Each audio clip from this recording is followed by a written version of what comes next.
Hello everyone! The clip you're about to hear is from one of our exclusive Patreon episodes on a recent horror release, and just like all of our other episodes, it might include major spoilers for said horror release, so don't listen to it if you haven't already seen it. You've officially been warned. And if you'd like to hear the full episode, just head on over to patreon.com/horrorqueers and subscribe today.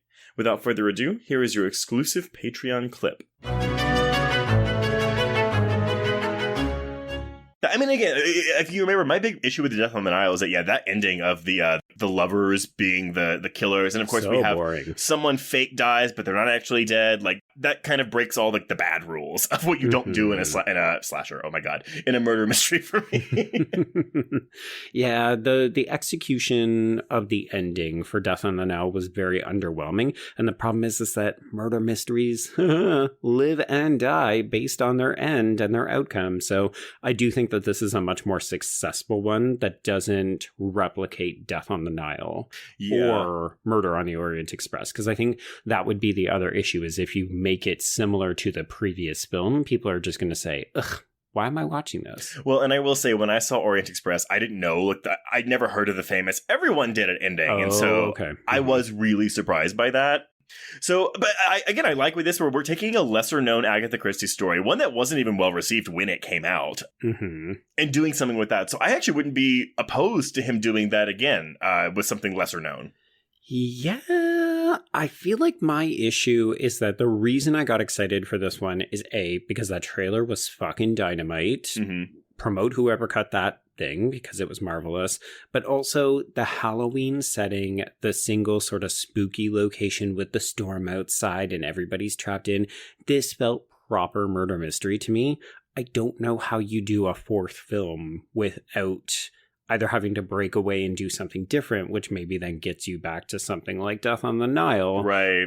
Or are you just replicating this movie all over again? So I don't know. Like, I like the supernaturally spooky stuff in this film, but I don't think you can just do it again. No, I agree. I don't think we're going to keep it in the horror setting. Like, we did the spooky Halloween stuff. We've done the bright sunlight of Egypt. We've done the snowy tundra of the train shit. So we're going to have to do a completely different setting. But I would also like it to be, maybe a different kind of genre type thing.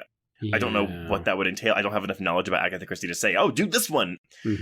But again, it's a thing where I'm just like, Brenda's not going to let these go. Not if they keep making money.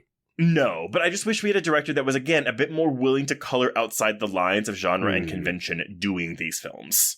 Yeah, and even as we were talking this through, there were a few more things that stood out as interesting. Like you mentioned, we get the undershot of Poirot as he's bombing for apples and then getting nearly murdered.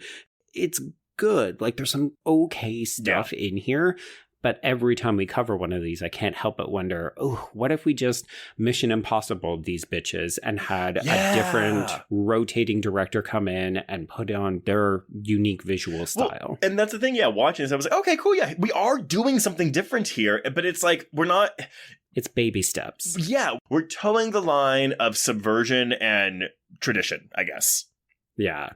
We're still firmly within the sandbox, occasionally dipping a toe out. Yeah, and I would like to step out of it firmly. Yeah, get somebody else in here who's going to shake it up a bit.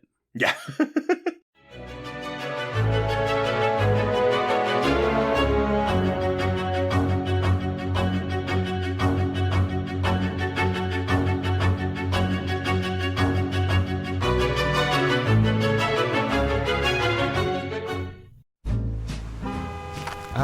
Atlas Avenue, a long stretch of road that encompasses everything the city of Kennet Heights has to offer.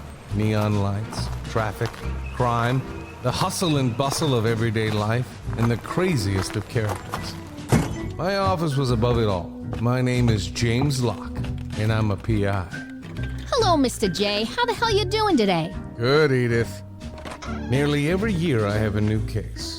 New people to meet, new clues to discover, and new problems to solve.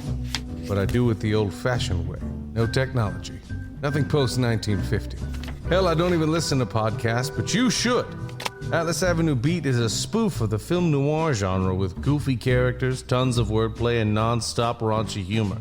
There's also 3 whole seasons out right now with more on the way. Just search for Atlas Avenue Beat wherever you listen to podcasts or visit us online at bloody.fm.